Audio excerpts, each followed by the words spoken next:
You've probably seen the 1997 action thriller film Air Force One and its famous scene in which Harrison Ford, playing President George W. Bush, pulls a hijacker, Gary Oldman's parachute cord and growls, "Get off my plane."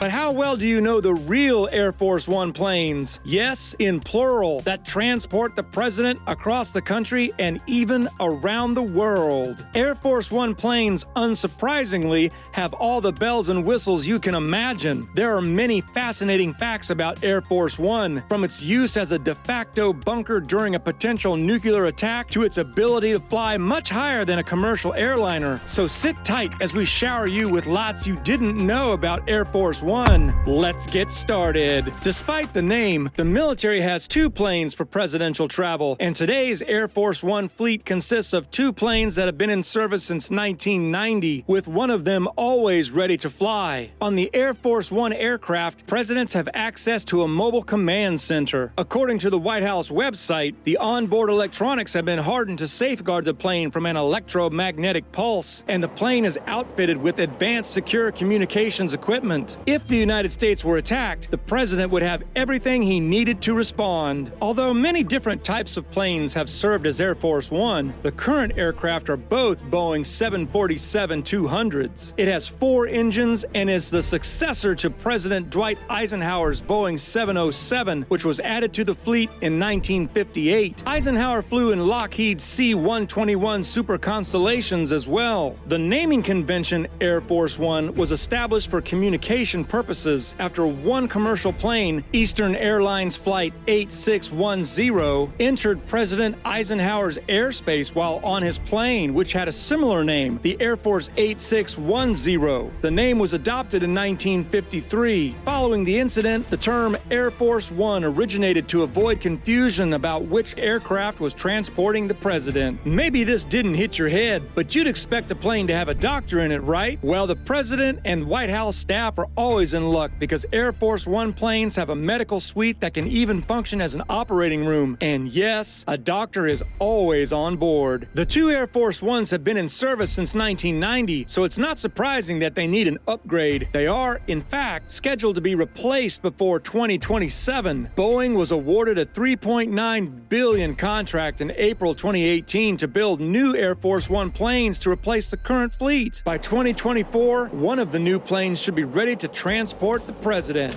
Air Force One can also accommodate up to 70 passengers, including the president's senior advisors, Secret Service agents, reporters from various media outlets, and other guests who may accompany the president. There's a reason why every photo of the president exiting the plane features a flight of stairs. The plane is never parked at an airport terminal. It always remains where it landed so it can take off anytime. Given that the Air Force One designation is reserved for presidential aircraft, it's no surprise that George W. Bush labeled a plane that landed him on the USS Abraham Lincoln following the 2003 invasion of Iraq. The Lockheed S-3 Viking was actually designed to be an anti-submarine jet, not a presidential transport. The Navy One has been retired and is currently displayed at the National Naval Aviation Museum in Pensacola, Florida. Air Force One is a big plane. It has 3 levels and 4,000 square feet of floor, and the president has access to a large office, gym, bathroom, shower, and conference room. Going back a little, President Ronald Reagan loved jelly beans so much that the Oval Office and Air Force One were stocked with them. However, the Air Force One crew can more than just produce the president's favorite candy. The crew even knows how each person prefers their coffee. There's no need to inquire about anything. Propeller-driven planes served the U.S. president for the first 15 years of the PAG, Presidential Aircraft Group. Then came the Boeing passenger plane. In August 1959, President Dwight D. Eisenhower flew to Europe on a Boeing 707 Stratoliner, and the rest is history. After taking office, President John F. Kennedy became the first to use the jet designed specifically for presidential use. He began flying a redesigned Boeing 707 in 1962. Another reason this version of Air Force One is historic is that it transported his body back to Washington after he was assassinated in Dallas in 1963. 1963. Unsurprisingly, President John F. Kennedy's always fashionable wife Jackie significantly influenced what is now known as Air Force One. Then, First Lady Jackie Kennedy commissioned designer Raymond Loewy to create a completely new interior for Air Force One, and then she oversaw the redesign of the iconic blue exterior. Before Coors was available nationwide, President Gerald R. Ford loved the Rocky Mountain beer so much that he loaded it onto Air Force One and hauled cases back to Washington after his trips out west. What a group, right? Have you ever seen any footage of the president stepping off Air Force One and onto his usual tank-like limo, even in another country? There's a good reason for this. The president's bulletproof motorcade is usually flown ahead of Air Force One in a C-141 Starlifter cargo plane. This ensures that presidents are safe both in the air and once they arrive at their destination. There is another plane known colloquially as the Doomsday, which always follows Air Force One. The EB-4 Advanced Airborne Command Post, there are reportedly 4 of them,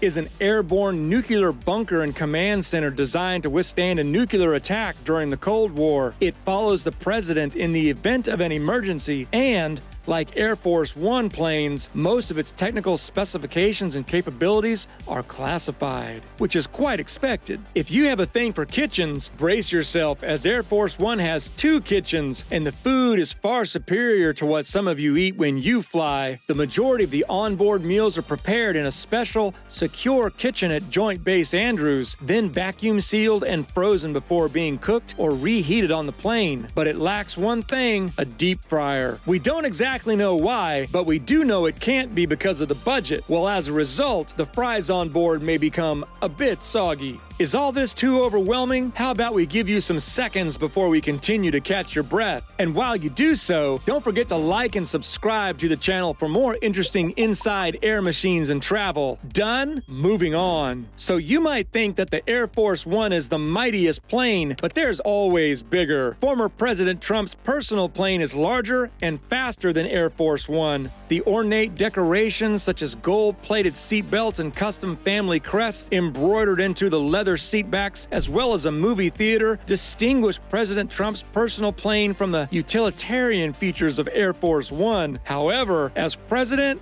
he was required to fly on Air Force One due to the official plane's defense and security capabilities. Air Force One is also bigger, faster, and can fly for longer periods without refueling.